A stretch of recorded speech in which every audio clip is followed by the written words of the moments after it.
Taking a full look at our forecast, let's start with the highs for today. Here in the valley, we saw mostly mid-50s, 56 seemed to be the general range in temperature here in the valley. A bunch of 60s out in our mountain communities, 66 in Pine Mountain Club, 65 in Lebec, and even cool in our desert community, sticking under temperatures of 70 degrees. So really just a cool day all day today. However, we are still seeing some fog linger from that dense fog advisory that we've had for the past couple of days. So as we take a look at our futurecast, you can see visibility seems to be 10 miles all throughout the county.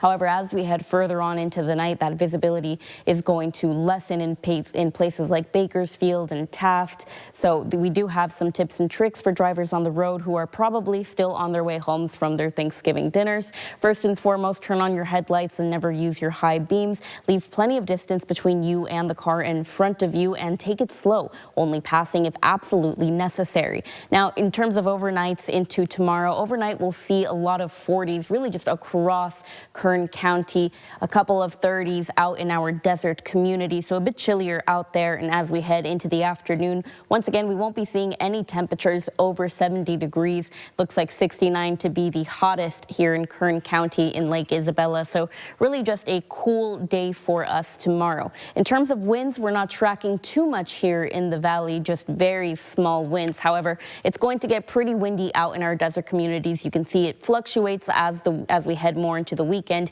However, by the time we hit Sunday, that's when we're going to see most of that wind activity, especially in our desert communities. Taking a look at Jawbone Canyon, by midday Sunday, 41-mile-per-hour winds. So definitely a very windy day for us out in the desert. Taking a look at our extended forecast on Saturday, we'll start with 50 degrees and a couple of clouds. However, by the time we make it into mid-afternoon, it looks like skies should be clear with a high of 61 degrees. The rest of the week, like we mentioned earlier, Sunday is going to be a very windy day for us, and we could see potential chances of rain as well by the time we hit Wednesday and Thursday, with a 20 and 10% chance of rain.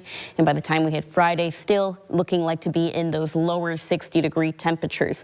Our mountain and desert communities will also be experiencing those cooler temperatures, and it looks like Wednesday and Thursday could be a wet day for them as well, looking for 20 and 10% chances of rain.